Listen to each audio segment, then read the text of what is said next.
You can't stop me now. Can't stop me now. My feet have come too far for you to tie them to the ground. You can't stop me now. Can't stop me now. Set my sights on where I'm going at. They turn it back around. You can't stop me. Well, good evening and welcome to the Psychic Coffee Shop. I'm Aeson Knight, and with me tonight is Bruce with his new book, The Nature of Astrology. Now, guys, I'm going to warn you. I haven't gotten all the way through this one, but I'll tell you, just go ahead and get you a notebook, get you some Post-it notes, get you a pen. You're going to need it for taking notes. And yes, I do give a test at the end of it. So, Bruce, tell us about how this started off, because it's been a while since we've seen something break out of astrology. You know, that isn't the same. It was a long time coming. I got into astrology when I was, I guess, about 18 or 19. I had a few girlfriends in a row that were born on the same day. I thought something might be peculiar. Mm-hmm. One of them was into astrology, and I had studied astronomy when I was a kid. That was one of my hobbies, astronomy. So I knew something about how solar system worked, and I delved into it and got pretty deep. And the next thing you know, it became part of my identity, and I did make a living at it for a long time. Mm-hmm. But around 2000, 1999, 2000, I ran into a microbiologist, evolutionist named Lynn Margulis.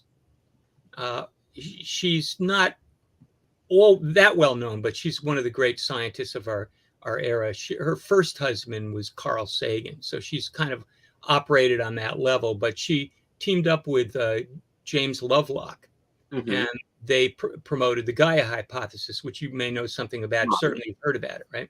Very much so. Yeah. So I met her at a book signing because I was at the time very involved in hiking, and I was writing hiking guides. And we were sitting at this book signing next to each other and talked, and we realized that we had both hiked about 50% of this long 100-mile trail in Massachusetts, and we were looking for somebody to hike with to finish it, because we couldn't do it all at once. We had to do it in sections. Okay. So we hiked the sections and got to know each other, and so she recruited me, and she was teaching at UMass, recruited me, had me get a PhD. And basically my job was to help her teach her class, and when she wasn't around, I taught it. And this went on for about 14 years. But she said, you can do whatever you want with your thesis. And if you want to do astrology, that's fine. Just don't do it on anything that has to do with people. Okay. So if you've read that part of the book on astrometeorology, Right. I had looked at a translation of a book by Kepler, which hadn't been translated into English before, at least to my knowledge. Right. And he was very interested in the aspects between the sun and Saturn and the correlation with temperatures. So I went into that, did a study, got a PhD committee together, and basically tested out this hypothesis. I mean, it's not just Kepler. It was all astrologers were seeing connections between Saturn and the sun and cooler temperatures for 2,000 years. Right. It goes back to Ptolemy. Right. So I did that, the PhD, and then Lynn said to me, says, well, why don't you make a book out of it now? You know, take your PhD thesis and expand on it. So I started doing that probably about 15 years ago, and fits and starts. And then I wound up with what I have here, which is kind of like 3 books in one. I give you that. It's at least 3, possibly 4, because, you may want to design a primer. One that has not done astrology. This is like from, what was your target audience when you wrote this? My target audience was really a more academic audience. And as I mentioned to you earlier when we were talking, the book was written more as an academic publication. I was looking to, academic presses, but astrology is touchy. Astrology is a hot potato, and they don't want to go there. Well, the problem is they don't like change, and they don't like learning history, which gets me. Like, I don't get that part. Like, they want to look to the future. They want to go on the same patterns, the same things, but the system changes. Well, not exactly. There's one of the points I make in part of the book is that there are now more and more graduate students writing, dissertations on the history of astrology. It's because they've used up everything else. Mm-hmm. And astrology is this monster skeleton in the closet. Right. And so they're looking at that. So quite a few publications have come out in the history field Mm-hmm. about astrology, and a lot of these people are very open to it, but they do not practice it, and they don't want to say that they believe in it. Right. And I had a history of science professor in my committee who had a real hard time with the fact that when I was doing my study, I was actually getting real results. Right. So, it's hard to say that they don't want change. I think what they really want to see is concrete evidence, about over and over for a while. And then they might say, okay, yeah, it's a real thing. But other than that, they're very interested in it. Okay. Very interesting. Yeah. So when did, and I cover this in my basic astrology class, that astrology and astronomy used to be the same thing. Yeah. And mathematics. Why did they get a divorce?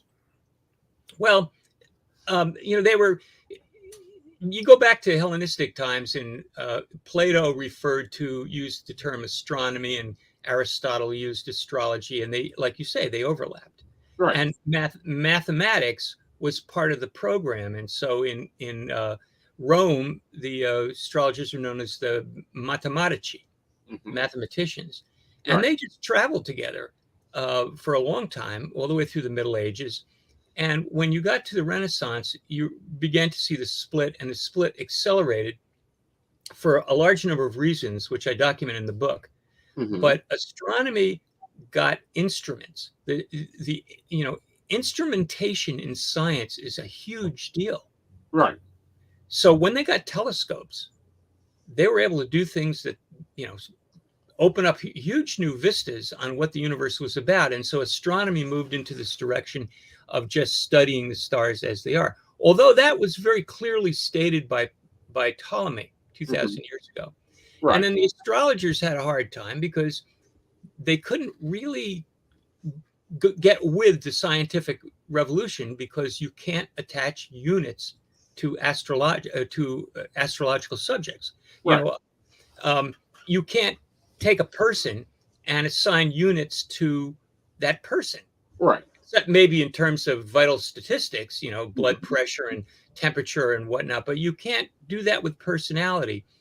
And astrology got left behind. And one of the big themes in the book is my focus on John Goat, who actually tried to do a scientific study of astrology in the 17th century.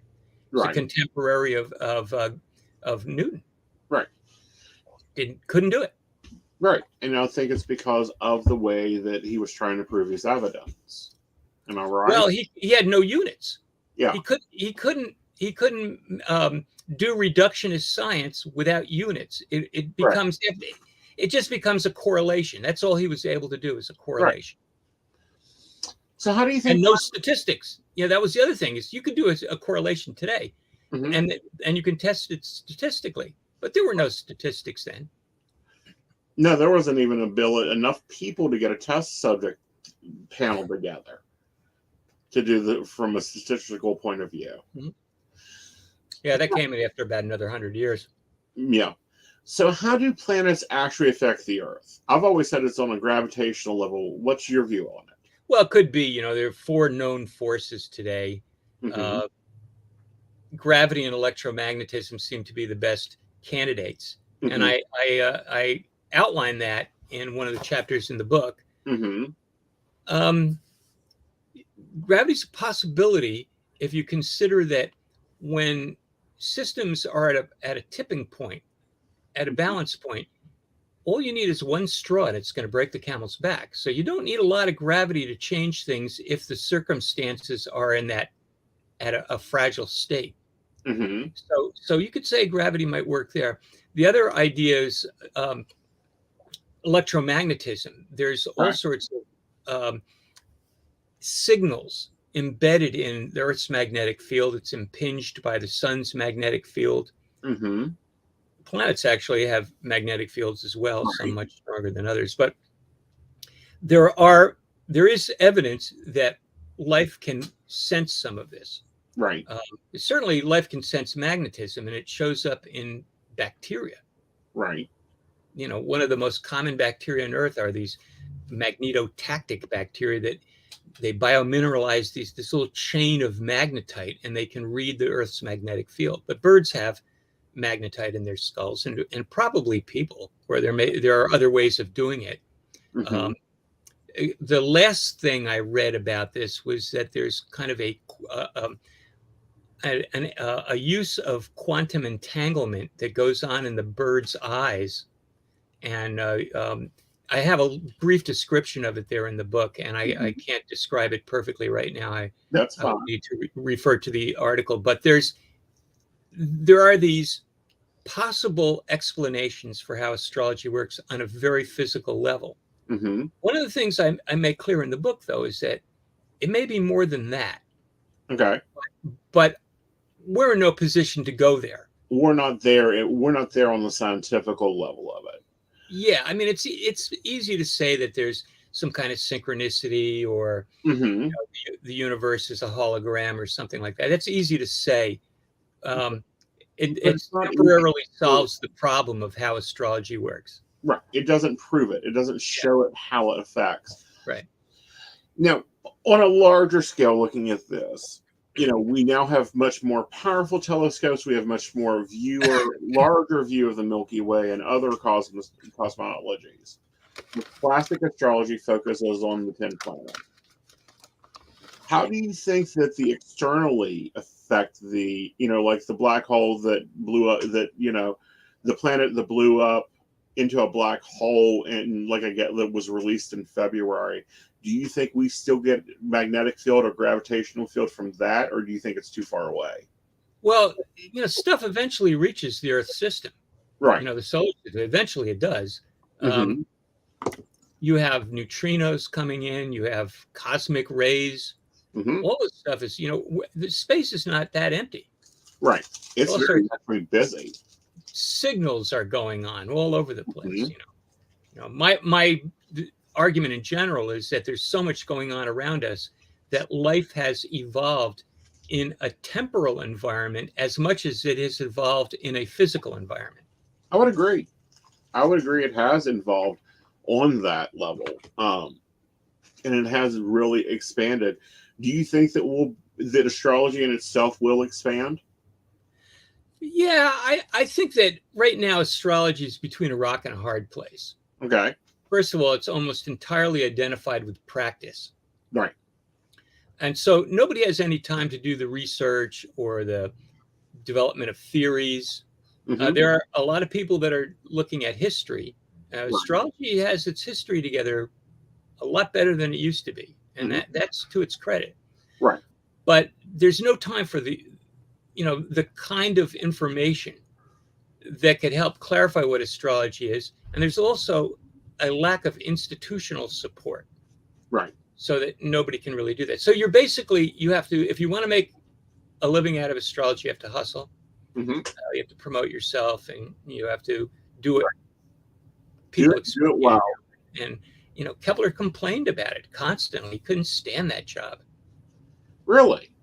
Oh, yeah. He was dealing with these. Basically, he was saying he was dealing with fatheads, he called them, and people that thought they knew everything. People that, you know, that he couldn't speak to them in any kind of a subtle way because they wouldn't get it. Right. And they were forcing him into yes or no situations, which he hated. Right. And because it's never a yes or no. It is well, you know, you have this allayed energy and you have this allayed abilities, and it depends on what choice you make and how you respond to this vibration. It's not a yes/no thing. Yeah.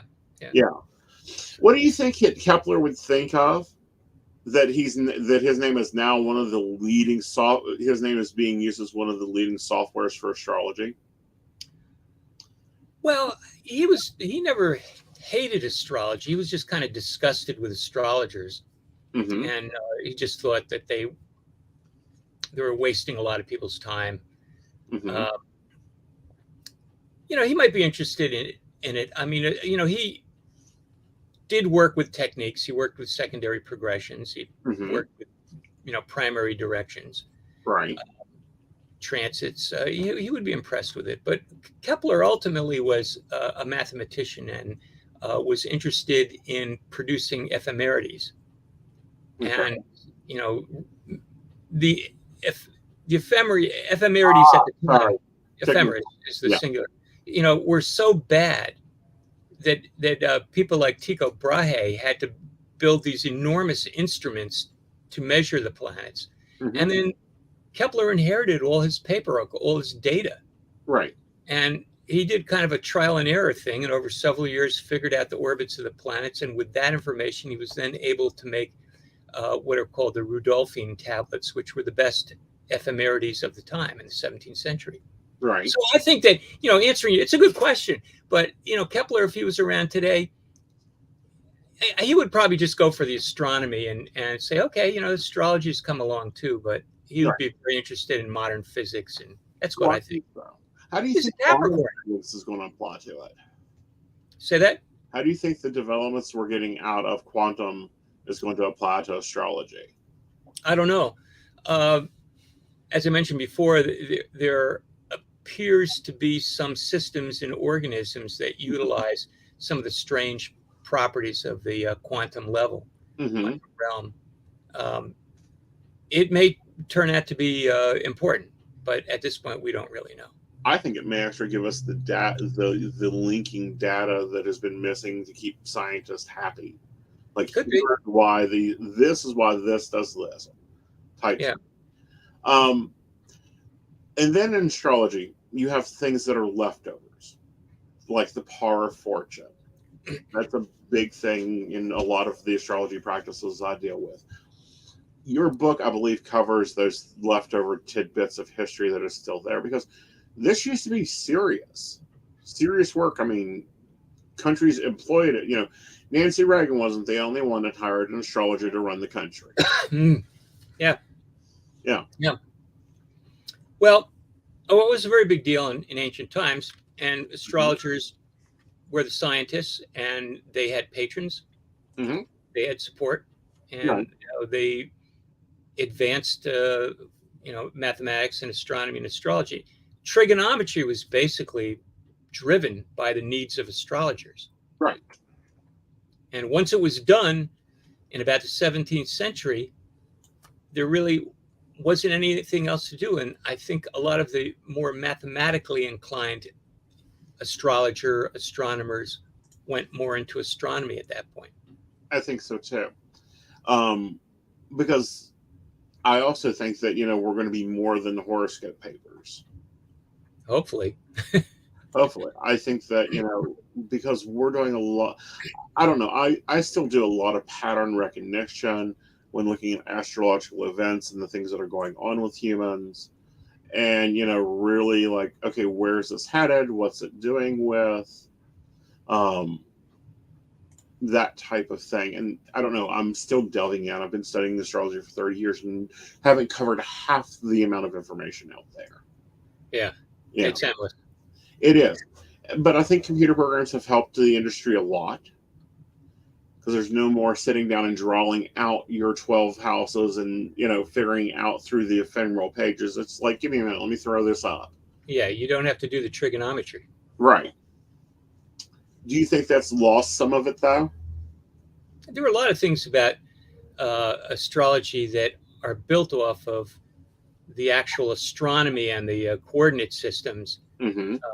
That were used in the past. And things like ascensional times and, the diurnal cycle and details like that you get into and you begin to understand better when you have knowledge of how a chart is constructed.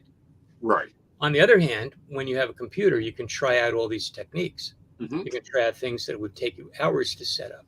Right. Like, I did primary directions by hand in around 1970. really? And that was, yeah. Okay. I created a speculum. You have to list all the things and Mhm. extensional difference and everything. And I did it. At that point, I became pretty convinced that primaries weren't really delivering nearly as well as solar arcs. I would And agree. so I just went right to solar arcs. Cool. Very cool. So, what do you see happening, sitting from your position, with astrology over the next 5 years or the next decade? Well, I think there'll be a little more acceptance on the media level because it fits the uncritical media level pretty well. Hmm. And you'll start seeing more um, mentions of things like Mercury retrograde or void of course moon. Simple things like that are going to pop up more. People are going to begin to get a sense that astrology is a lot more than just your sun sign. Right. I think probably 90% of the people believe that astrology is the zodiac and that's it. There's nothing else. Right. And it's so much more. There's Yeah. so much more inlay there. There's so much more information, and following your transits and understanding how, just because it's a Mercury in Gemini that's causing an issue, it's actually going to hit that Capricorn a little harder because of where their Venus and Mercury lie in their natal, that type of thing. Don't you Yeah. think? That'll be Well, I more think common. more of it will trickle down. Mhm. I mean, I think astrology is in a period where it's beginning to create some institutions. You Okay. have a few schools that are, they're doing okay. I'm involved with the Professional Astrologers Alliance, which is a certification program. Hmm. And I think, there are a number of certification programs, and I think they're important because they begin to uh, draw contrasts between people that have actually studied the subject and people that have a lot of chutzpah and are hustlers. Right. So and that's important. It is. Take astronomy, for example. You have professional astronomers and you have amateur astronomers. Right. And there's nothing wrong with being an amateur astronomer. That means that you love it. Hmm. Um, But no, I totally agree with there needing to be certifications and alliances and guilds. I, for a very long time, have pushed for a guild for psychics, a guild for tarot readers, or, like we have with SAG, Mhm. and definitely with astrologers. Because that way you don't have to set up your own 401k. You don't have to go and negotiate with the insurance company. You also don't negotiate with companies that want to pay you $2 a charge. Right. There are some places in the country, Atlanta is one, and Las Vegas is another, where the local governments have created licensing requirements. Really? Yeah, and I mentioned them in I think chapter 13 or something in the book. Yeah, I haven't gotten there yet. Marginalized. That's marginalized. That chapter is kind of a really big picture look at the cultural bubble that is astrology. Right. But that's happened in a few places. And one thing that people should be aware of is that if astrology starts getting too popular, its detractors will come down very hard and demand licensing. And in fact, astrologers are kept out of many towns, particularly in the South, because the licensing fees are like $25,000 a year. Yeah, very much so. That's why most psychics don't live in the South. That's the problem. Astrology is caught between a rock and a hard place. Right. And I think it's because there's still that battle going on that, we're, somewhere looking at the black mirrors and they think of us, creating their doom. Do you think Nancy Reagan done us a benefit or a disservice by having one for the White House? It's hard to say. I mean, we'd have to look at that in retrospect. Okay. You would have, if astrology becomes more credible for one reason or another, 50 years from now, people will look back on Nancy Reagan as being very sharp and actually using a resource that other people were laughing at. But other people were laughing at, but other countries were using it too. I mean, if we look at Russia and their whole, they still at this time, the last intel I heard from them, they still have psychic. I've heard them referred to as psychic warriors or psychic soldiers, where they're still using psychics and astrology and all that in their battle plans. Yeah, psychic discoveries behind the Iron Curtain. Remember that book? Yeah. Yeah. No, they have a long history of that. Russia's got a strong Neptune. They do. Yeah, That's why they're so stubborn too. they're good at dance and figure skating. Mm-hmm. Yeah, Yeah, but what's weird is them versus us, and I do this a lot in my mind. Them over there, their psychics and their astrologers are their rock stars. yeah, Over here, it's like, you do what? yeah. Yeah. That's the United States is a very if, for example, in psychology, the United States produced behaviorism, Mm-hmm. but Austria produced Freud. Right.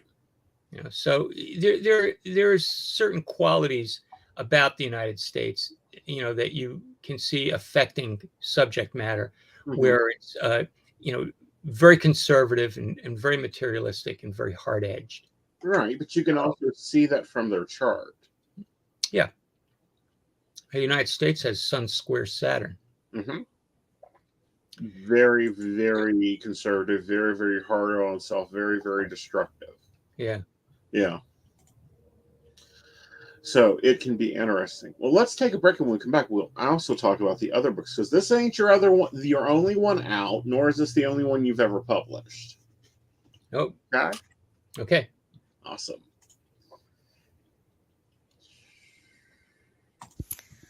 Hi, I'm Dottie the Psychic, and I'm sure you're wondering why I'm not wearing any makeup. Well, one reason is to irritate my social media manager, Aeson Knight. Hi, Aeson. The other reason is because I like to get to the naked truth about what it means to be a neurodivergent LGBT person with psychic abilities. I've got vlogs, blogs, and podcasts and videos all related to try to live my best life and helping witches and bitches do the same thing. So, you can check all that out and get a reading from Dottie the Psychic at DOTTIEthepsychic.com. Safe travel and much profit to you. Do you have a cute pet? We know you do. Each week, Tracy Van chooses from submitted photos a featured reader for her Facebook page and provides a tarot reading. Your adorable pet cat, dog, rabbit, goat, chicken, snake, or more could be her next featured reader. Visit tracyvann.com, TracyVann.com, and click Featured Reader to submit. We look forward to seeing your pet next.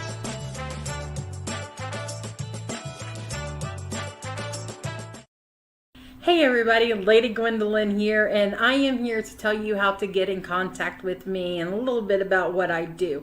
I am the High Priestess that works with shadow work to help you grow and heal, and I work with access bars, Reiki, I do power forms. I'm recently getting into crystal healing, sound therapy as well. So you can go to Lady Gwendolyn Healing, that is LadyGwendolynHealing.com. Book your appointment with me. I do in person, I do over the phone, I do over Zoom. We can do that as well.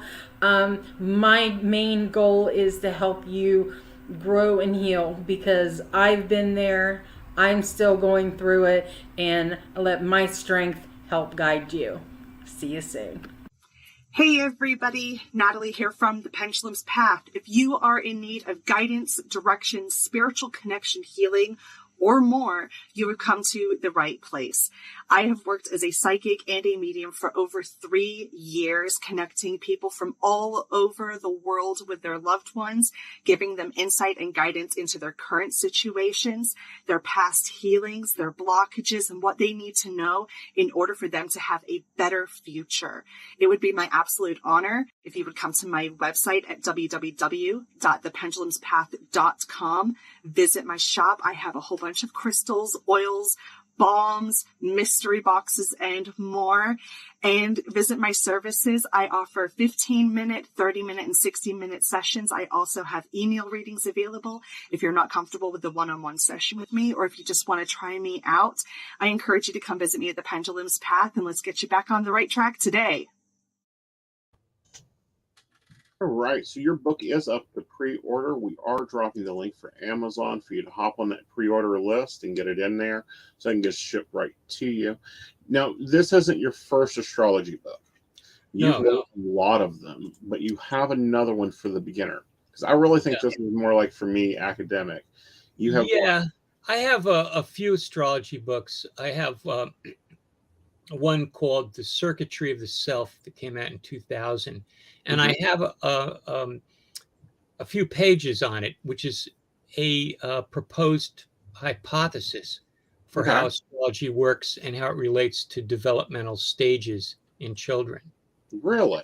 Correlate, with correlations with the moon, Mars, Mercury, and Venus, and how they relate to the numbers and the cycles. Yeah, it's in the section, I guess it's the chapter on mechanism or magic, right?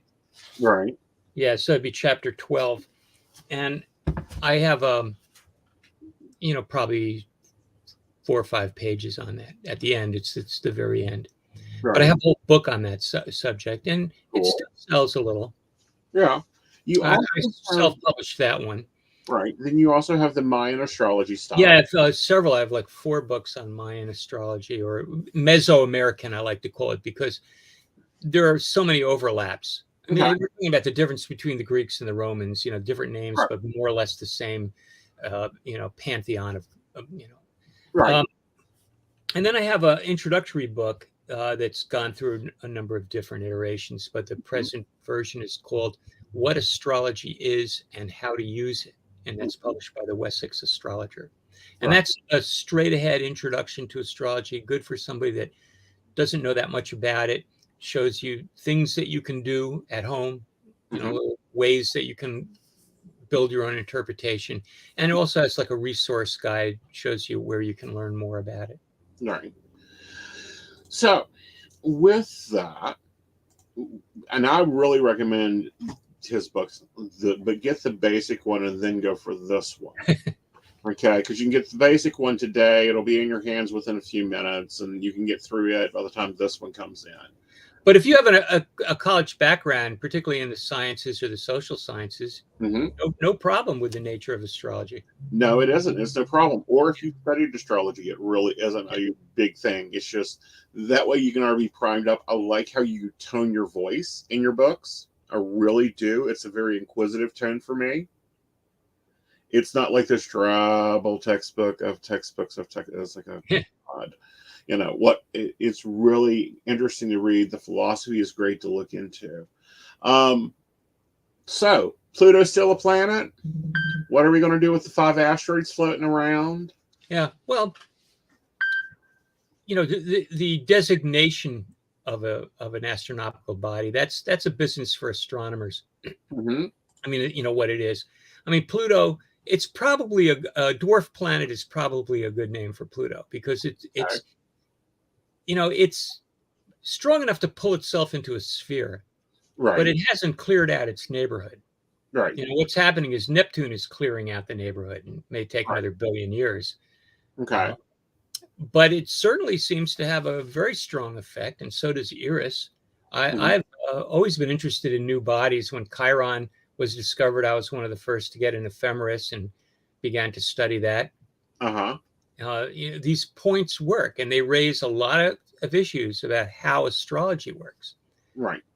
So, my point is that astrology is a very complex subject. It is. But we shouldn't have our minds blown, and it will be worth our while to work on little parts of it at a time. Right. And it pieces, but our solar system in itself is still changing. It's evolving. It's evolving. Is there anyone actually looking and doing the same calculations that they used to do on the effects of how that affects the chart? Say that again? As the system changes, do you think that there'll be additional effects added into the chart? Well, I mean, if one of the planets were to disappear for some reason, that would be interesting. What about You'd have Planet to X test that coming out. into play? What's that? What about Planet X coming into play? Well, are you talking about what is it, Nibiru? Nibiru. Yeah, yeah, one of the Yeah. Sitchin, Right. thesis there.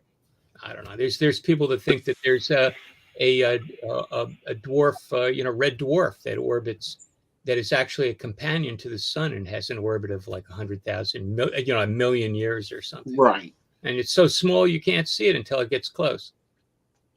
Yeah, but there's not enough evidence of that. No, See, if there's we, no evidence of periodic disruptions to the Oort cloud, sending comets in and blowing things up. And I do talk about that a little bit. right. Not much though. Did that get trimmed? And that's going to be in your third book. Yeah, coming up? well, a lot of that got trimmed out, but that's there's enough in there that basically says that on a in terms of deep time, a very big scale, Right. there are these periodic interruptions Mhm. with Earth as it evolves due to bolides coming in and blowing things up. The most famous one being the one at the end of the Cretaceous. Right. At the Cretaceous period. What about, when things shift? And we were kind of talking about this, and I had to correct myself because I had remembered it differently. Like the 6.25 inch axis shift, or, if we have another nuclear, situation go on and we get knocked a little this way or a little that way, how do you think that affects the gravitational field target? I don't know. I mean, there are effects that the geoscientists Mm-hmm. are interested in. I mentioned before, a true polar wander Right. is a topic that's discussed and is offered as a possible explanation for the positions of the continents relative to the Mhm. poles over long periods of time. But I don't Right. know the exact answer. I actually have a book that I read many years ago. I should dig out that. It has, I think the title is Consequences of Changes in the Earth's Rotation. Okay. And it does discuss minor, Right. glitches like this in the. Right. I mean, because, we're blaming a lot on global warming, and I'm not saying they're wrong, but I'm also looking at it and going, okay, we shifted just a fraction, and we've seen a lot of planetarial changes with that. Well, like what changes do you have in mind? Well, like right now, West Virginia is having a North Carolina winter. If you compare it to, in Maine is, you're up in New England area there. You guys really haven't had a 1972 winter for a while. No, it's been about 10 years since I had to use my roof rake. Yeah. It's in my garage. Yeah. I mean, the way things are going, there could be a massive, 3-foot dump at any point. The climate system, the weather and the climate system are disrupted. Mm-hmm. And, that's been shown pretty much to be largely due to greenhouse gases. Okay. Well, what's Saturn and the sun telling us? How's this winter going to be? Well, that Saturn-Sun opposition, which occurs once a year, that's what I tested. And that's what I describe in the book, that you actually can get units when you're dealing with weather because you have daily temperature records, right? They don't go back that far. They go only back a couple hundred years. Right. Most of them are not even that. Right. But there does, I think I've shown that in certain places, the temperature drops down when the sun and Saturn form an opposition with the Earth in the middle. Mm-hmm. And it's consistent over long periods of time. Right. Even if it's in the summer, you won't say it's really cold out, but the temperature will be lower for a few days right around the opposition. Mm-hmm. I don't think that by itself controls the climate. I think that's something that is really more of a punctuation.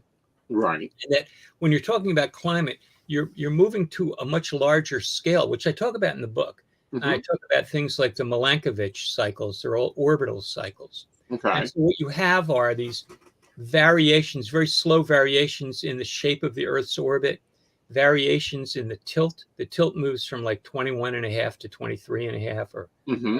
4.5, something like that. And then there's the precession, the direction that the pole points to. Okay. And these are all modulated by the gravity from other planets, particularly Venus and Jupiter. But Right. Mars plays a role in it as well. So we have the whole solar system acting on the Earth's orbit. And over very long periods of time, it controls climate, much in the same way as over the course of a year, the orbit of the Earth around the sun controls our seasons. Mm-hmm. Very So much. there's things going on. It's just on such a large scale. Mm-hmm. What we're experiencing now in terms of global heating is very fast and very rapid. Right. Probably 10 times faster than any known previous event. Right. Very There much. was one about 55 million years ago, the Paleo-Eocene thermal maximum, which is, it's considered an analogy for the modern times because the climate went up like 10 degrees. Right. And Isn't it all when the ice split melted. apart? What's that? Isn't that when the continents split apart also? No, there was around that time, there was no Isthmus of Panama. There was the actual Pacific and Atlantic were connected, but they filled in. The ocean currents change things a lot. When you Right. have gradual earth changes, you might have an earthquake that really makes a difference Mm-hmm. and locks in, blocks some kind of current. And Mm-hmm. that shifts everything around, and places down the road get changed. For example, if a warm current gets for some reason pushed north, it destabilizes the seabed, which is containing what they call methane hydrates, these frozen clumps of carbon, methane. Right. And so they get destabilized. All that methane pops up into the atmosphere, and over the course of, say, 1,000 years or so, the temperature on Earth goes up enough. That melts some ice glaciers, and it cools it down, and it changes back. So you have all these feedbacks going on all the time, but they take a long time. They're very slow. What's going on now is kind of unprecedented. Right. It's very fast. It's very fast. It's very Yeah. quick. We're seeing global changes at a level. Yeah. But looking at it from an astrological point of view, we're seeing it the same thing. Well, I don't know that there's anything in astrology per se that would predict, climate change. In astrology per se, what I mean is the astrology that most people practice. Right. Looking at a birth chart or Right. ingress chart or something like that. Right. It would be more the active astrology. Yeah. What we can see though are punctuations. I mean, the storms don't show up out of nowhere. Right. You get storms when planets are lining up Mm-hmm. in various ways. It's just that a lineup today might be twice as powerful as a lineup like 200 years ago. Right. It's like we're getting ready to go. I think it's in opposition. The moon, Mars, and Venus. Mars is disappearing from the night sky. Yeah, Mars is in Gemini retrograde. Yeah. And it's getting ready to go, and the moon is going to be blocking it from the view. Well, the moon will oppose it in, I think, tomorrow. Mm-hmm. Yeah. Yeah. And if we look at our weather, at least I know my weather's gone down to 0. Yeah. That's a common thing. When you get moon Mars or sun Mars, you often get a storm of some sort. Mm-hmm. And there are other things going on. One of the correlations I've found with snowstorms is that you get a strong moon Venus kind of contact. Okay. And the moon will be moving over Venus fairly, it's fairly close to Venus. Moon, Venus, Mercury, Neptune. If you find those all forming some kind of alignment with each other over the course of about 24 hours, and it's the winter, Mm-hmm. I found there's like about a 75 or more % chance that you're going to get snow. Mm-hmm. So there are little things like that. I learned that kind of stuff from studying the old almanacs. Yeah. When there were people like William Lilly making up weather forecasts like years ahead of time. Right. And that was because he was looking at the ephemeral. And Yeah. going, this is equaling that. See, Yeah. that's what we don't, as astrologers, don't get anymore. Weather. weather, health, those correlations, you actually have to go and get active and dig into the old books. Like the books about like how to read your birth chart, or hell, my class doesn't even talk about it. I'm not going to throw shade on other people that I need shade too, but it doesn't talk about those correlations. That's what this book is about, is getting into those metrics and those correlations and that active visibility going on there. Oh yeah, yeah, there are real things happening. Yeah. Today Jupiter went into Aries. Just today. How's that going to affect things? Well, I think we're really on quite a ride here.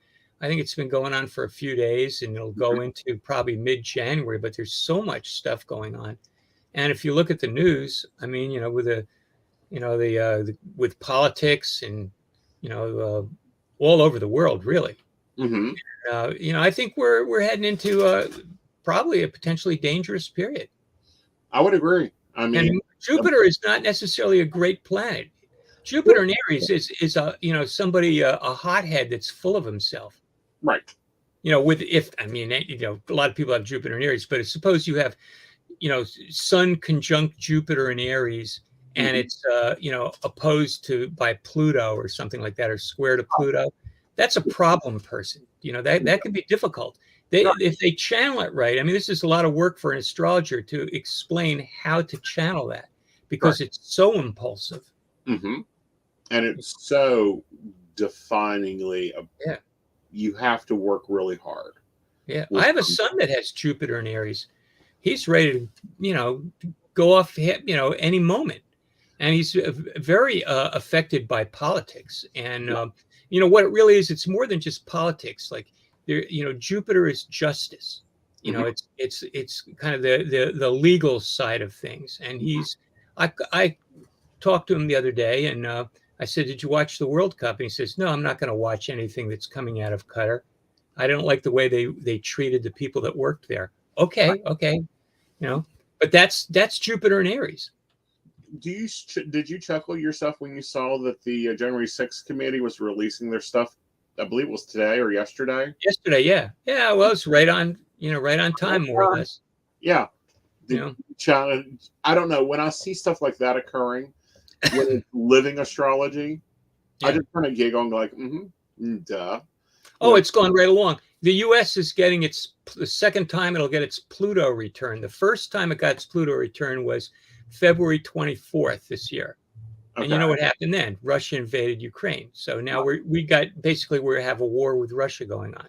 Yeah. Now it's going in. It's going to do the second return. Okay. And so we have finances are involved, and it's going to hit Mercury pretty soon. About a week after that, early in January, Putin has Saturn transiting Saturn opposite his Pluto. When that happened to him previously, that was the day that the Ukrainians sunk the Russian flagship. So it just looks crazy. Have people in the streets calling for his head? It could be. It doesn't look good for him. It doesn't look good. It looks tough for the world, really. I mean, we're on the brink of a lot of things. We are. We're on. And Jupiter, like I say, Jupiter can be a hothead. And, I'm hoping that, there are enough Saturn types out there that are going to hold back these crazy people that could be pulling the trigger. Right. And you got to watch the Aries that's got that Jupiter of I've got to build bigger. Yeah. Going on at the same time. Like, I'll be honest, I am an Aries Pisces with a Virgo rising. Yeah. Yeah. Well, that means you're adaptable and you're enthusiastic. Yes. But I'm also very much a hothead when it comes to like building things and organizing things and shooting them up. Yeah. And when I saw that coming through the chart, I'm like, yep, new products are coming. Watch it fall out. Here we go. Yeah. But the type of astrology we're talking is what I really get into, is when it's on the larger scale, when we're looking like Biden, comparing Biden's chart to Putin's chart compared to the new King Edward's chart, and seeing how they are going to play off each other. King Edward? Charles, yeah. Yeah. Well, I think, comparing charts is always helpful. I mean, after all, that's what Nancy Reagan did. Yeah. She got her astrologer, I forget her name. I heard her speak one time. But anyway, you do comparisons between Gorbachev and Reagan, and Right. found they were compatible. Right. And look at all he was able to do with that knowledge, because he walked in knowing that he had a fellow friend there. Yeah, you can get along. No, but no, I'm starting to see more. Well, my husband owns a tech business, and I told him when we first met, I said, Mercury's going to retrograde. I ain't booking a date with you for the next 2 months. He goes, why? I says, you're going to be busier than Hades. And he looked at me and chuckled and said, yeah, whatever. He's putting in his planner now that Mercury's going into retrograde. No major plans. Yeah, so he got the he understands astrology now. He doesn't understand all of it. He's beginning to understand retrogrades. Yeah. Yeah. Well, retrogrades are important. One of the things about astrology that I think is very important, and it goes way back in terms of counseling, is that to accept your chart for what it is and work with it.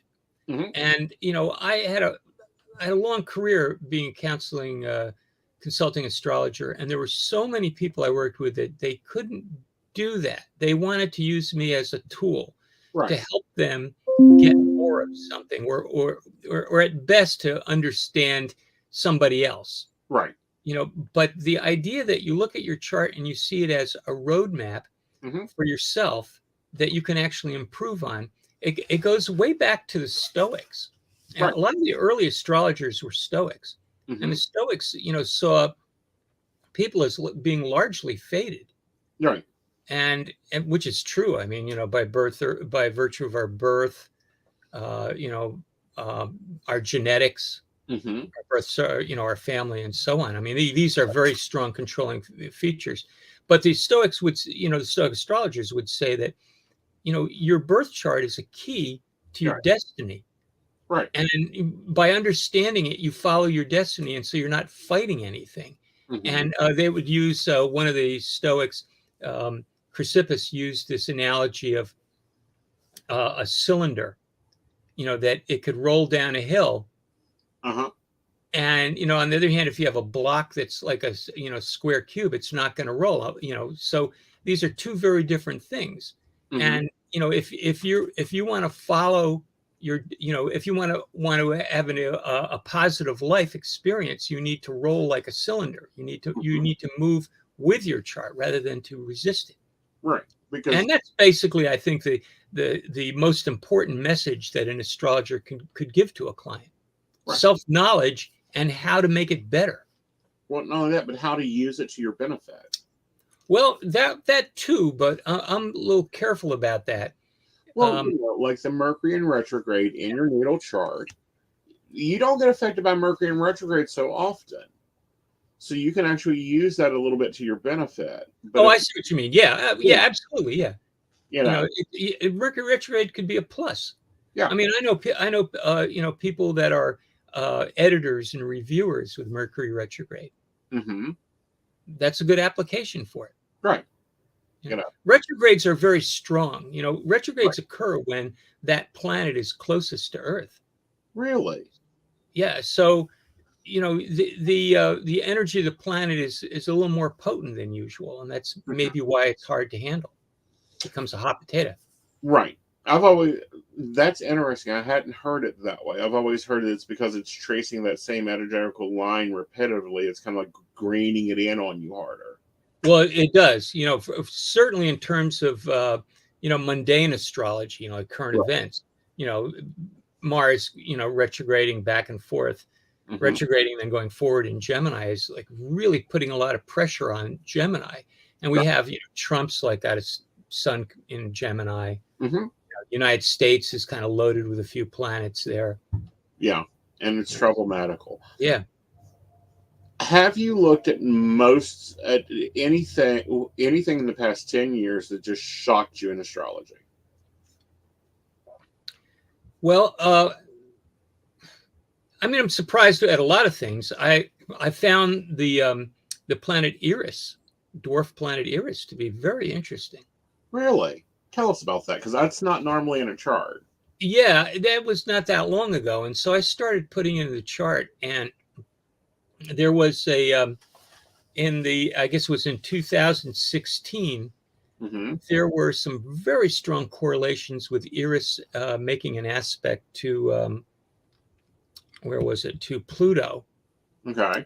on days where things happened that affected the election. And what it appeared to me to be the case was that these moments were times when mischief was being perpetrated. Okay. And that's kind of what Eris is all about mythologically. Mm-hmm. So it's a little subtle, Right. but it's definitely there. And this body is way the heck past Pluto. Right. It's very much out there. Way out there. So, it surprised me a bit that something that small, it's about the same size as Pluto. Pluto's like the Right. size of Australia. Right. If not a little smaller. Yeah. And it's 1/3 the mass of our moon. And Eris is the same size, and it's way, way out. Uh-huh. So,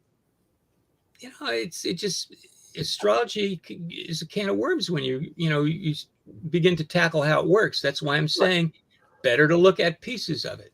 Yes. And take it by parts. Yeah. One at a time and chew on it. That should appeal to your Virgo's qualities. Oh, it does. It does. Believe me, it does. Because I have to take things in pieces. Otherwise, I will get engulfed. I will do that single hedge focus. Yeah. And be, like, everything else will go to bat, and it'll be like, no, I've got to see what Eris is doing in 7 degrees comparative to what it done, 2 years ago. Yeah. Yeah. Eris has been in Aries for so long. It moves so slowly. Really? I was born with it in Aries. It's still in Aries. So it's a generational planet. More than a generation. It's like a multi-generational planet. Wow. But it's a hot point. There's no question about it. If you follow it, conjunctions to it, see it strong in a person's chart. I know people with, say Sun square Eris, real tight aspects. One person is totally invested in gaming. Okay. All kinds of games, cards and video and all that. Right. That's kind of, that strikes me as there's a lot of competition embedded in that. And there's a lot of trickery embedded in that gaming. I've seen it in people who have been accused of things that they didn't do that was the result of mischief. It's somebody, tricking them. Mm-hmm. And I've seen other people with it. Mm-hmm. Well, certainly there are people that trick others that have it, but I've seen also other people that have it that they don't seem to know what they're doing, but they just stir up the pot wherever they go. Mm-hmm. I have a question for you. Mm-hmm. I have the opinion you can look at a chart and you can tell if that person is going to be ADHD by the correlation of certain planets. What's your thoughts there? Well, you see a lot of Aries and, the moon usually is hypercharged in some way. Mm-hmm. I know somebody with Moon, Mars, Neptune conjunction in the 6th house. Uh-huh. ADHD. Yep. Almost all the time. By the way, I've had a really bad cough and I'm popping cough drops. I know. It's not a problem, but no, you're doing just fine. Going into a coughing fit, Yeah, that's all right. We're going to let you go here soon because I know that you're down in your research lab and it's quite cold down there. Yeah, it's not terrible now. It's warmed. I turned the heat up a little. Oh, good. Yeah. But no, it's been great having you on. What's your next one? Because you've got these 2 out and you've got another one, I'm sure, sitting there getting ready to pop out. Well, I have, I wrote for the Mountain Astrologer for many years. I wrote a column called The Uranian Observer. Okay. And I've got all those articles, and some of them I think are pretty good, and I might put them together as a book. I have that in mind. I think that would be great. I have another book that I started a while back that's kind of a manifesto. It's like, what I think is really going on in the world on multiple levels. It's kind of ontological in certain ways, but I don't know that I'll get to it. Right now, I've been a musician all my life too, and I'm working on a couple recordings. I'm doing them in my basement because I I just can't get out as much. And I have one particular album now I'm working on is it's all instrumentals, guitar instrumentals, like surf. Some of it's like surf music, Dick Dale, and Ventures, and because that's how old I am. Yeah, you've been around for a few solar cycles, but Yeah. you know that's when the real wisdom is, though, because now you've had time to look back and go, oh yeah, when Jupiter done this and this occurred, and it occurred again here. Ah, so this is really what this one, Ptolemy was talking about Jupiter having an asshole move. Yeah. So I have a few projects I want to do. I've had health problems. You get 74, and you get here, and that's why people retire at 65. I don't see. I'm not really retiring. I'm retiring from reading horoscopes, but I'm not giving up on my projects. Yeah. See, I can't. I see and talk to clients every day. I cannot, at this point in my career, ever see me not doing that. I don't think the universe will allow me to. Yeah. Well, keep healthy. Yeah, I'm trying. We've done some major weight loss. We're, trying to use everything we can to keep the body moving, even though, I'll put together spare parts like most psychics were. Yeah. Yeah. I had accidents. My health was okay, but I had a couple bad accidents, and so I have 2 spinal surgeries. Ooh. And so there's a lot of neurological. I have a very close Sun-Uranus aspect. Okay, I'm listening. And you see that very often. I have a friend who was a really good skier, and he had a bad accident 4 years ago, and he's pretty much paralyzed below his neck. I mean, he can move a little bit of stuff. He's born with Sun square Uranus. So is Uranus the one, like the Sun in Uranus is looking at health and being a pain in the ass? Well, I think it has a lot to do with the nervous system. Okay. So and I think there's a little proneness to accidents. Uranus works abruptly. So I've been dealing with that. And, who do you assign cell phones to? What's that? Which planet do you think controls cell phones? Well, that's kind of a Mercury thing. Okay. It's a communication device, but it's also electronics, so it's Uranus. Uranus, yeah. So they're both having to share that. Yeah. And there are cameras now. It's like it's amazing. That who knew that cameras and phones would be mated successfully. And that's just so strange. And I just think back to like Ptolemy and the other ones that are like assigning and breaking down these properties, going, all right, guys, half the stuff that you said to controls no longer is useful. Can we get a new list? Yeah. Well, darling, thanks you for joining me. Thank you for letting me pre-read your book. You're welcome. I will complete this and get the homework done. And come back when you get your album released. I'd love to hear you play. Yeah, we'll see how I do with that. Okay. I'm working on it. Awesome. Got my Fender Jaguar. Ooh, nice. You know that guitar? I know of it. I don't know it personally, but that's a nice guitar. Yeah, heavy. Yeah. Okay. All right, darling. Well, I'll talk to you later. All right, guys. Nice speaking with you. Nice speaking with you. Be good. Be good. All right, guys. Let's take a break, and we'll be right back.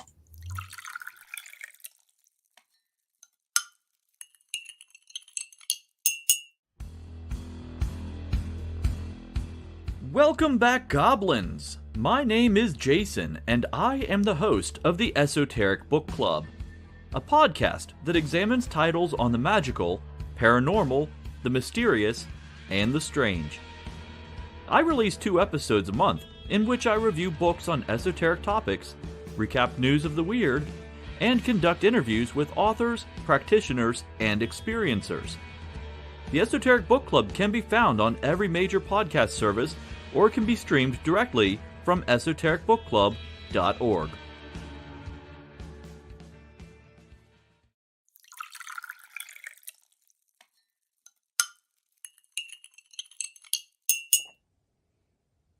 Hi, I'm Tracy Van. I provide a blended reading consisting of mediumship, psychic, and tarot cards. A reading from me can cover any guidance you need from relationships with your partner or your family, spiritual, financial, any questions you may need clarity on. If you would like to book an appointment with me, check out my website, tracyvann.com. That's TracyVann.com. I have bookings from 15 to 60 minutes you may choose from. That helps if you just have a quick question, need an answer, or if you're looking for a reading in more depth, I'm here to provide the guidance and clarity for you. Let's just figure it out. Bye.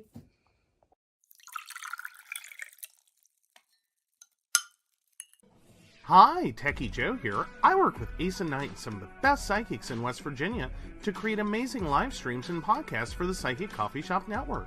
Together, we brew up great content discussing news, events, hot topics, and more, all from a psychic perspective.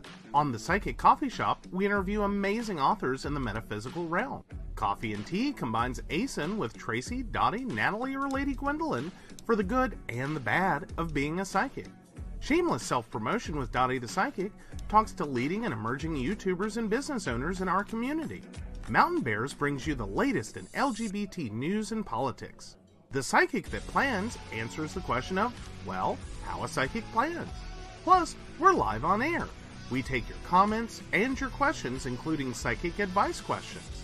Check out our amazing programming, book an appointment with top psychics, and find out all the wonderful things we have to offer at PCSBnetwork.com today.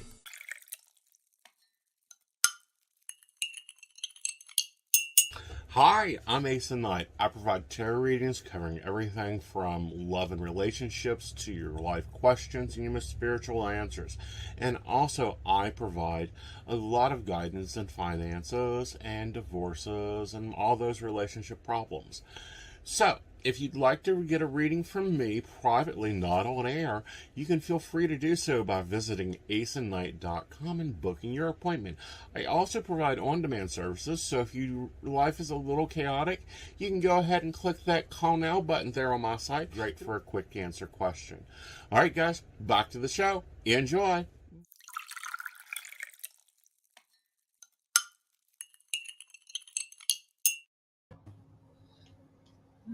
All right, we are back. Hello, Joe. Nice to see you landed. How are you? Doing well, doing well. Just got home a little bit earlier. It's been a day out and about. It's been the last 3-4 days. Yeah, you've been on the move and you're getting ready to go through a Mercury retrograde, so enjoy it now before I chain you to your repair desk. No. Yeah. No, I have other things to do, damn it. All right, well, you know, it was a dream. I know. But no, actually, it should be okay. It should. Yeah. It should be okay. Yeah. But yeah. So how's your day been? You were here all alone for a good chunk of the afternoon. I was fairly busy. You know, I had appointments and clients all evening and, you know, done some housekeeping. Got to get that witchy system moving. Yeah. Hey, Brenda. Hi, Brenda. How are you? Yeah. Oh, and hey, Shannon. Let's see. Yep, Hello, Shannon and Brenda, and yep, that's everyone I see right now. Good. Oh, so Brenda wants to know, Aeson, does the Uranus thing that your guest was talking about major sense with Joe? Yes, it does. What? Your neck injuries are in your chart, honey. Oh, well, yeah, basically. Yep. Yeah. Damn it. Oh, what else? Saw that coming. Yeah, pretty much. Yeah. Pretty much. That's where that's at. Well, we just assumed that you'd done it once. Apparently, you had a Uranus return going on also. Oh, wow. Yeah, I really need to start running your transits more often, just for my amusement. Not just for your amusement. Maybe you could let me know if I'm about to, like, I don't know, clear my throat and end up on a path to surgery. Well, that's because you were holding your tongue and being the Leave It to Beaver husband. What? You brought that on yourself. You blocked your throat chakra. Oh, okay. All right. So, do you want to take on relationship advice or find out if you're an asshole first? Oh, we always start with am I the asshole? So let's do that. All right. So let's go ahead and get Keep it that going. I'll get the All poll. right. Yep. Get the poll. Get the poll ready. Get the poll. Yep. You'll know when to bubble wrap, Joe. Love it. Am I the asshole for refusing to address someone by their chosen form of address? I've been with the company for 6 years now. We are very informal with each other and have a fairly laid back culture. The company president is Dave. My boss is Lou. I tell employees who call me Mr. Smith, fake name, that my name is Dennis and that there is no need for formality. We recently hired a new employee. The fake name I will give her for this post is Jenny Potter. In coming on board with us, Jenny signed all of her emails Ms. Potter. When she answers the phone, it's good afternoon. This is Miss Potter speaking. When she calls me, it's good morning, Dennis. This is Miss Potter. And my response is always, good morning, Jenny. How can I help you? If I send an email to Jenny, the response is signed by Miss Potter, all in bold, emphasis hers. She is 3 levels below me in a different line of report in terms of company hierarchy. So her supervisor's boss reports to someone on the same level as me, if that makes sense. It got back to me that she thinks I'm disrespectful for not calling her Miss Potter when I speak to her. When I spoke to others about it, most state that they just ignore it, don't use a name to address her, respond to her queries, and let her call herself what she wants. My boss thinks it's idiotic and that she's not at any level within the company to demand that. When I told my wife, she replied that it's obviously a button for this woman and I'm being an asshole by antagonizing her. My counterpoint to this is that nobody in the company gets addressed formally. And if I don't call my boss or his boss by anything but their first names, I'm not going to formally address another employee several layers down the hierarchy.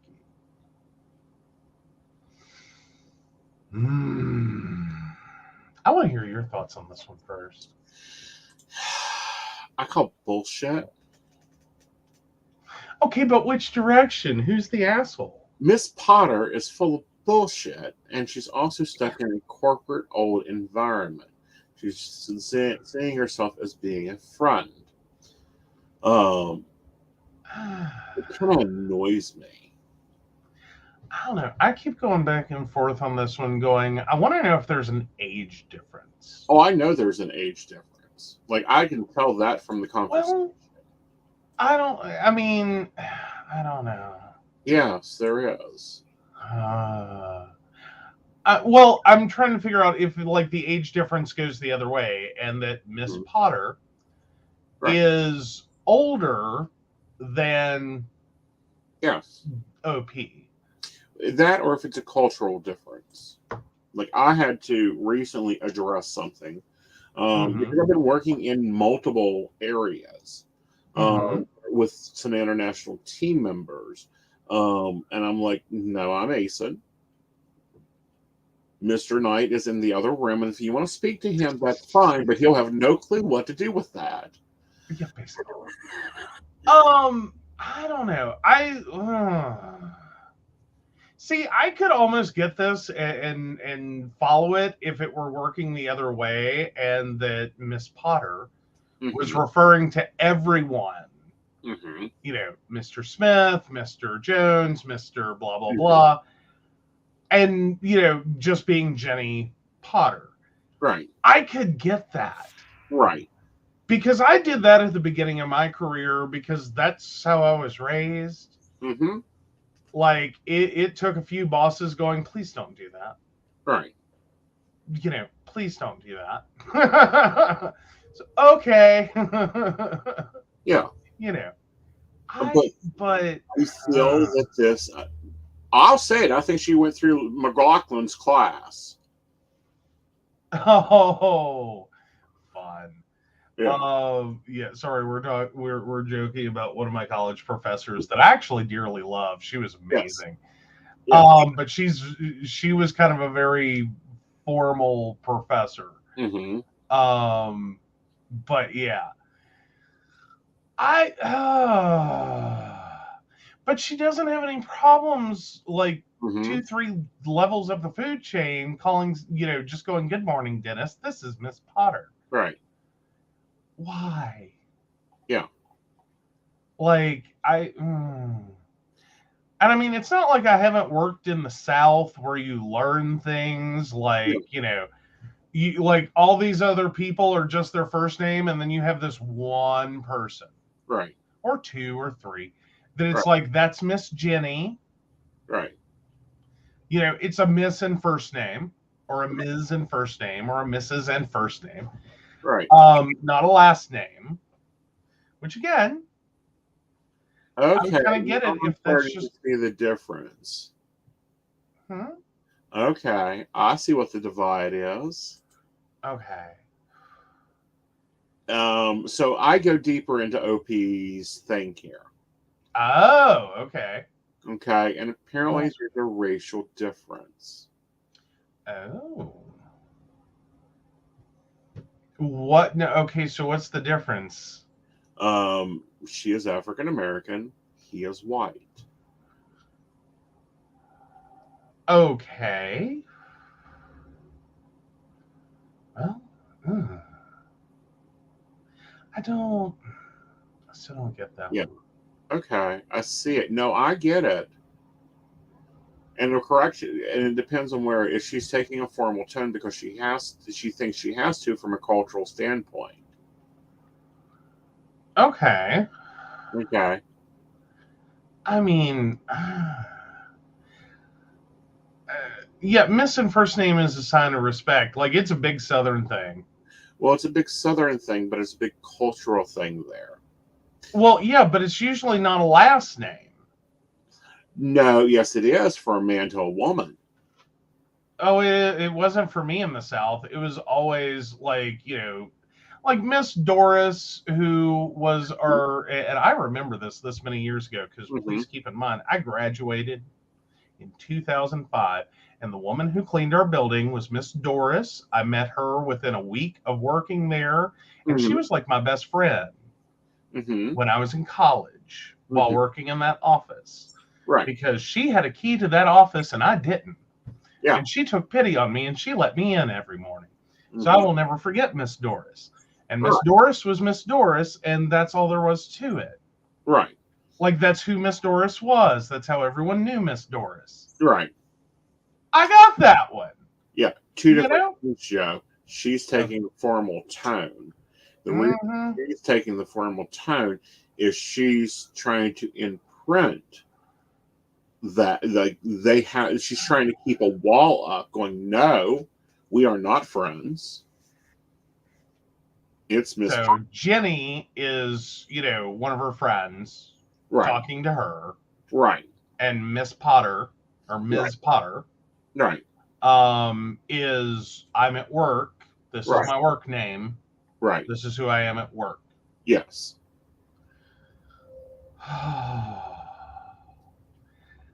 I think she's going to find she's a really bad fit for this company, and it's all going to come back to the stupid name. Well, I think that there's going to be a very. I mean, I'm not really calling it stupid, but I mean, I think she's going to find that this name thing is going to end up costing her a job. Right. And because or sometimes to sit down and have a conversation and say, look, and her boss really should be the one doing it because he goes on to explain that. Yeah. I mean, find a different work name. Right. I mean, be Regina. Right. If you're like going with the Jenny. Right. Okay. So that's one difference. To answer your age thing, she is older than him by about 20 years. His boss is older than him by 30 years. I agreed hierarchy is irrelevant. The only reason I even mentioned it was because I thought people would ask if I report to her or if she's above me in the corporate hierarchy. In the past, when managers have come with an informal mentality, the bosses usually have a conversation with them to let them know that that's not how we do things around here, and explain that we do not want to create distance between employees and managers, and when people feel comfortable coming to us.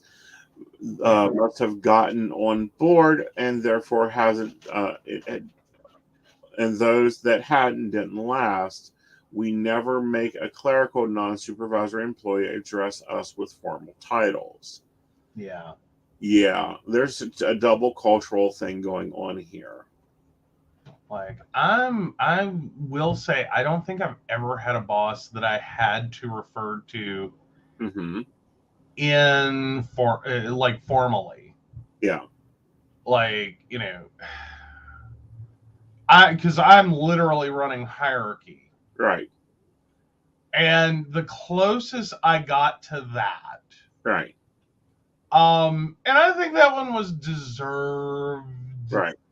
Just because, like, that was a very short tenure.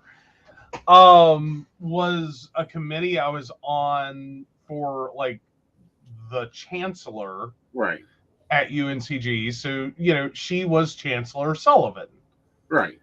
That's the only person I can think of professionally I actually, like, no, you have to refer to her as Chancellor Sullivan. Yep.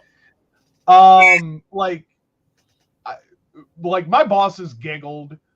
Yeah. Like, my bosses lost it when I said Miss Leap. Right.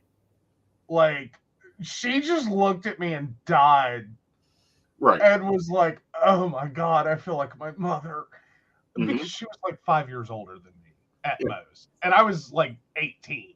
Right. Yeah. I don't know. It can get kind of complicated in this, especially in this culture war that we're going in this very large revolution in general. Because I remember different points in my life when Mr. and Miss have been very big things. And the award was a very big thing for a very long time in my addressment. And now I'm like, please don't. If we're on Lord status, you're in trouble. Yeah. Like, I think the last people I had to formally address were college professors. Like, Miss Lockley, Dr. Conlarian, like, those were, like, no, you had to do that. Yeah. But, like, as for actual bosses. Right. Like, no, I think the closest I got to that was Chancellor Sullivan. Yeah. No, see, 5, 7 years ago, 8 years ago, yeah. Oh, see, time. Yeah. Now I'll point out on Shannon's. Yeah, she was like, I don't think I've called anyone Mr. or Mrs. outside of a school setting. And a good chunk of my teachers didn't use their last names. They used their first. So it's like Mr. Mike or Miss Polly. No, none of my teachers ever did that. Yeah. The closest we got was Miss GH. And that's because so many people butchered her last name. Yeah. And I can still do it. Okay. Gaspersich Hale. Oh, lovely. Do you know how hard it is to, like, use that? Miss Gaspersich Hale. And she was a miss. At the time.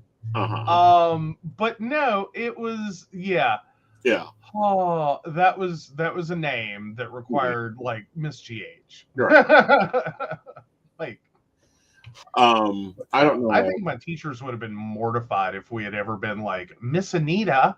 Like, I think Miss Anita would have slapped me across the language arts lab, and then threw a book at you. Like, and she liked me. I'm just saying, she would knock me across that room.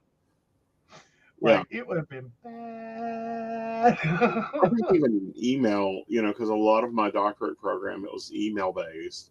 and we still had to do Dr. Long or Reverend Long, Doctor this, Doctor that. Mhm. Now, what I find funny, I will say what I find funny is, so one of my clients, Mm-hmm. I do work for both her and her Right. sister-in-law. Mm-hmm. I can totally look at the sister-in-law Uh-huh. and call her by her first name. Does not bother me in the least. Mm-hmm. My former teacher, Uh-huh. I've tried, You're right. and every time I say her first name, Mm-hmm. I just feel like my mother is going to walk up behind me and knock me stupid. Mm-hmm. Like, like the hell you just said? Mm-hmm. Like you don't. Yeah, I think Brenda points out something very important, though. Mhm. Changing settings. Oh, when corporate came in, they were referred to by Mr. and Mrs. unless they said otherwise, up to our in-state level bosses were first name. Once you hit corporate, it became formal to address them. Right. The ones who didn't do that were the older ones, like 50 plus years. Okay. Yeah. Well, yeah, no, even my baby teachers. Yeah. Like, because we had one that she wasn't all that much older than us. Yeah. But she was still formal. Yeah. Like, I mean, It does. she was a really great teacher, don't get me wrong, but she was one of those teachers that just, when even the students are like, how the hell is she going to keep control of a senior level class? Mm-hmm. Because that was our first thought. We were like, there's no way in hell. Right. She did. She was good. But yeah, all of us had that moment of like, she looks younger than some of the students. Uh-huh. Yeah, I'm with Kate here, though. There are some people that's like, nope, you're still, Lord Lady, you're still mistress, you're still, and, people get a little fuzzled with me when I, like Gwen got a little fuzzled for a little bit when I still used lady, or, when I'm addressing a mistress or a mister. Mm-hmm. We don't see that much of addressing, misters or mistresses anymore. Yeah. But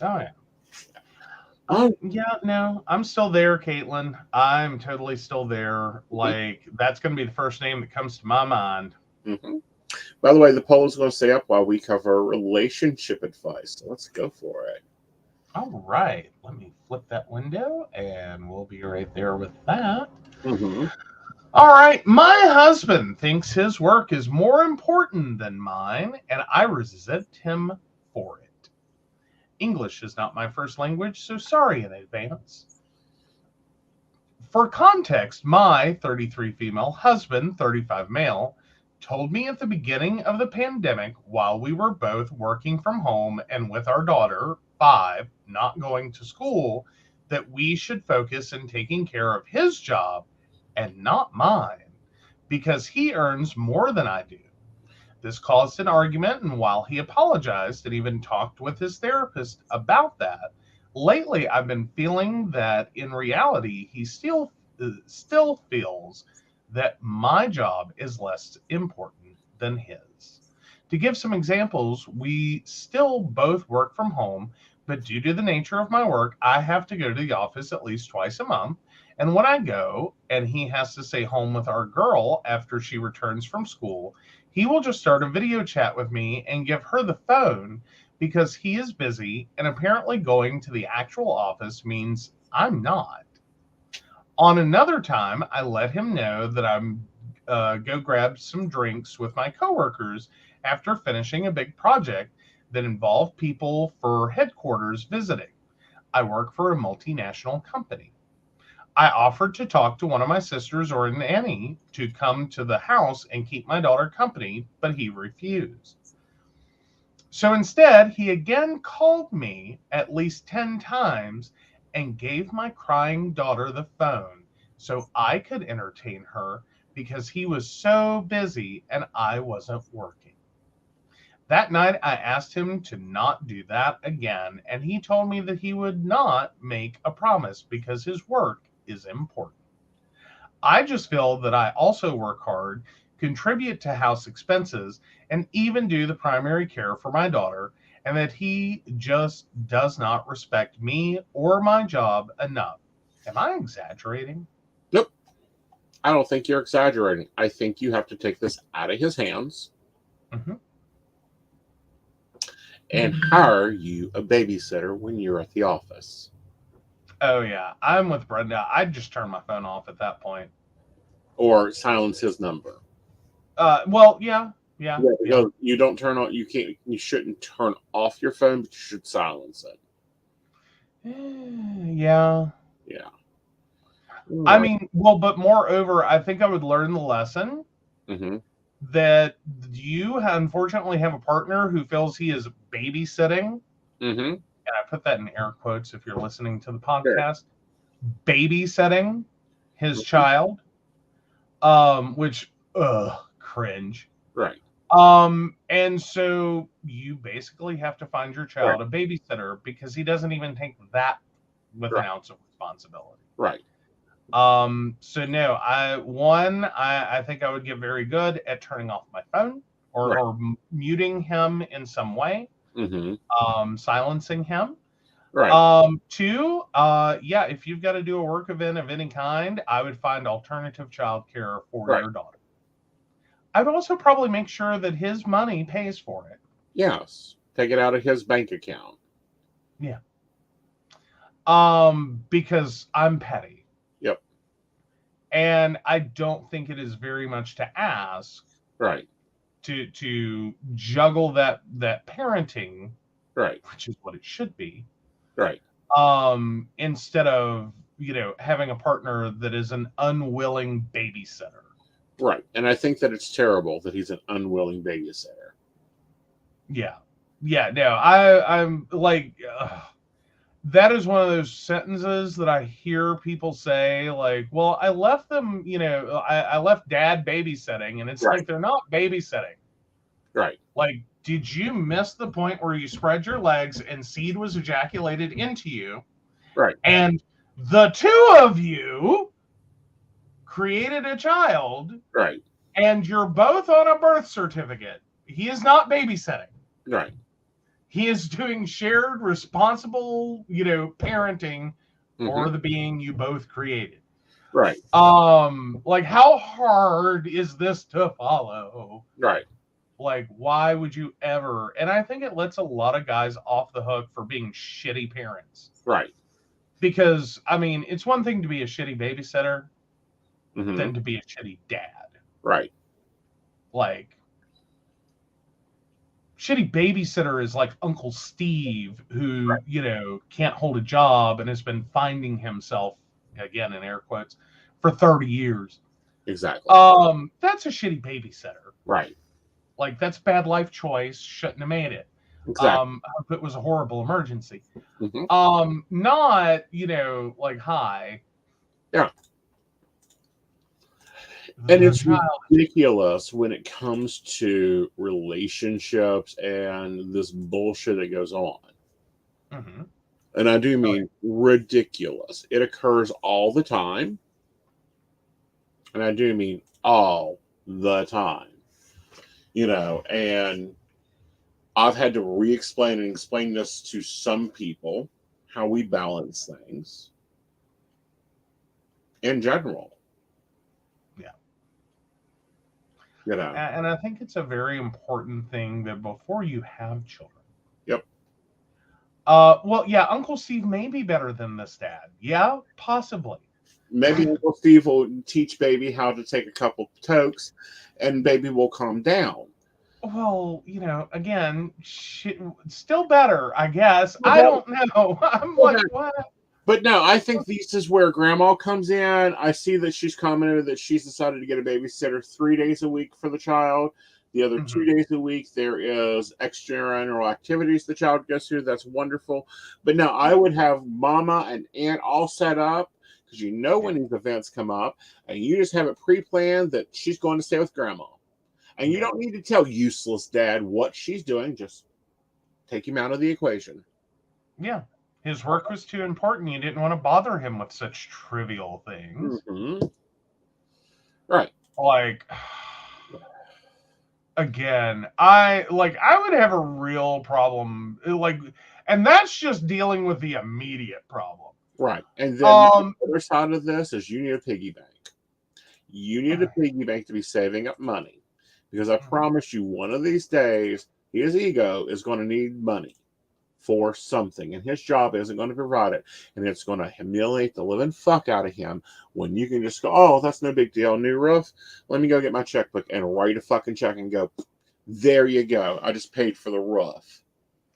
Well, I was going to say, not even like that far out, is that I'm struggling with the original point being made, that like that one, the fact that that was said the way it was said, and like then you got the apology and the conversation with the therapist, but yet this is where you still are. I think you're 100% right that in reality he still feels that my job is less important than his. Yes.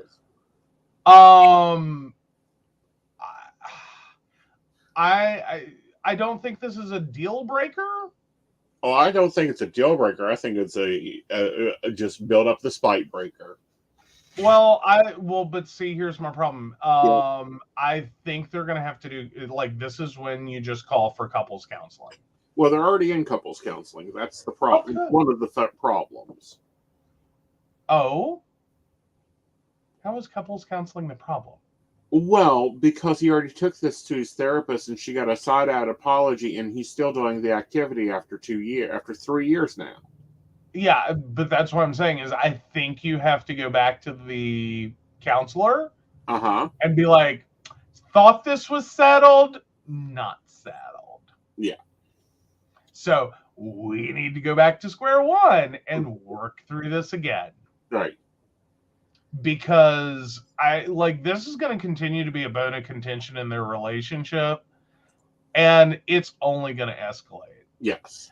Ooh, so Brenda says, plus, if dad thinks her job means so little, how does he think of her?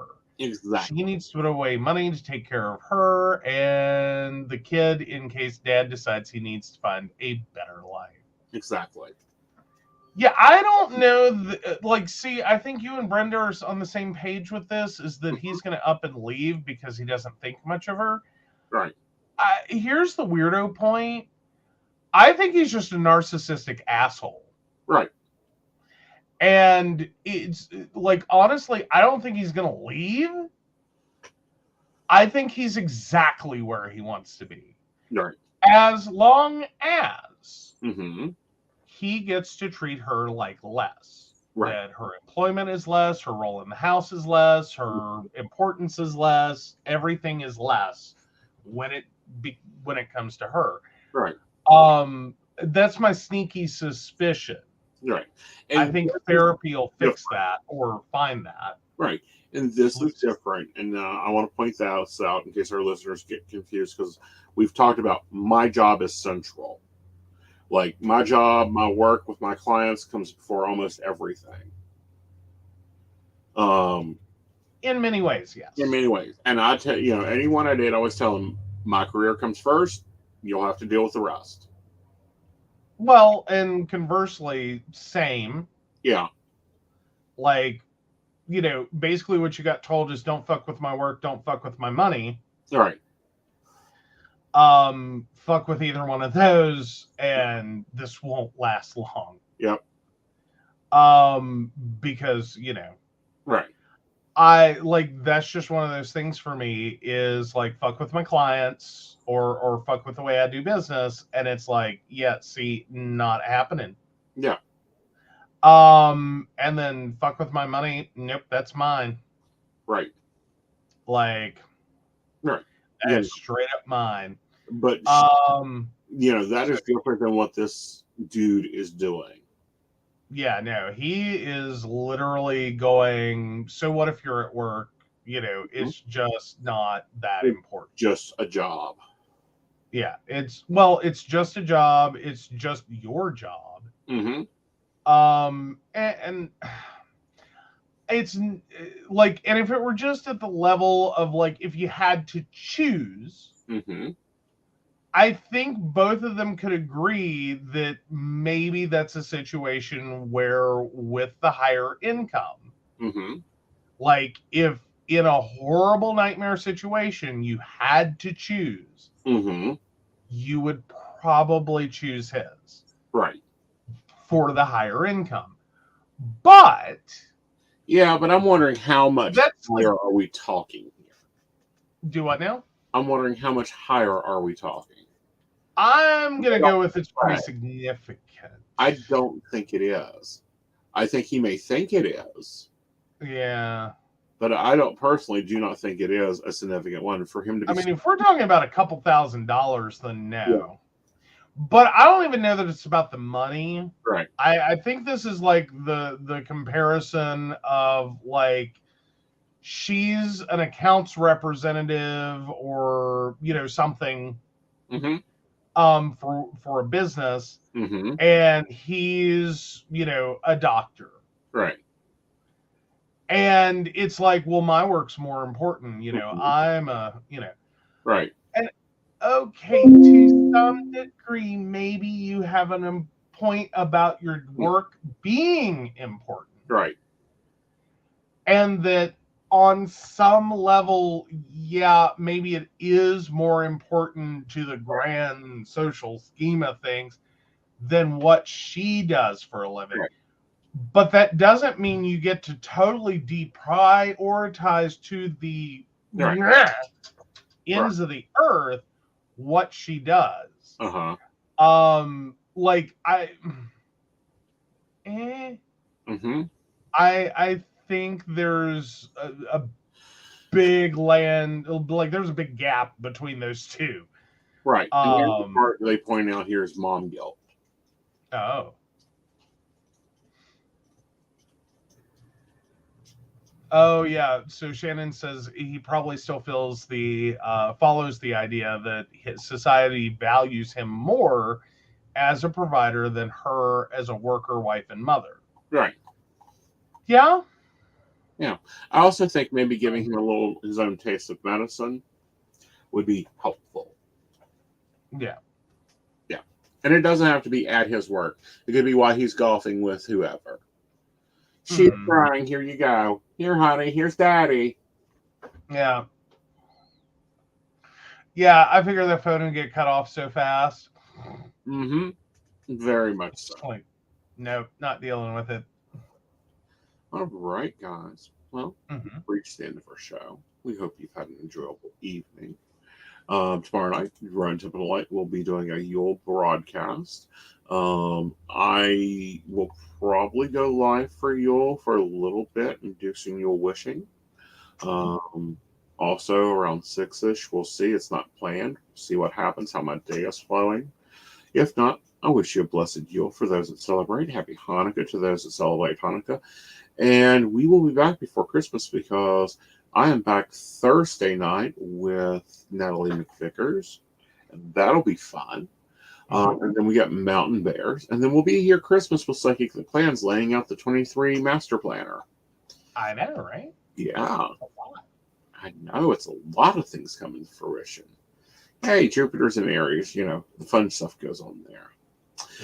With that, we'll just turn this over to Techie, and he can take care of our Patreons. Awesome. So, of course, we want to thank Beverly Walker, Minka G, Kathy, Mary Winfield, Brenda Bryant, Shannon C, Shannon D, Lady Gwendolyn, Charles Shaw, Dottie the Psychic, Tracy Van, and Caitlin Bell. If you'd like to learn more about us, the show, or how you too can become a Patreon sponsor and receive all the wonderful benefits our baristas receive, please visit us at pcsbnetwork.com. And we will see you Thursday night. Good night, y'all. Good night.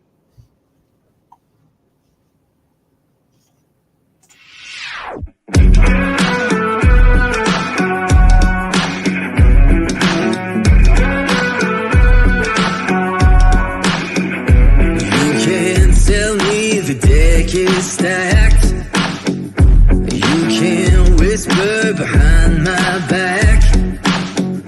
You can show me how the odds are up against me all day long, but I've been through the fire and come out alive, and there's no more fear in my eyes. Oh, now I'm rising, and you can't bring me down. You can't stop me now.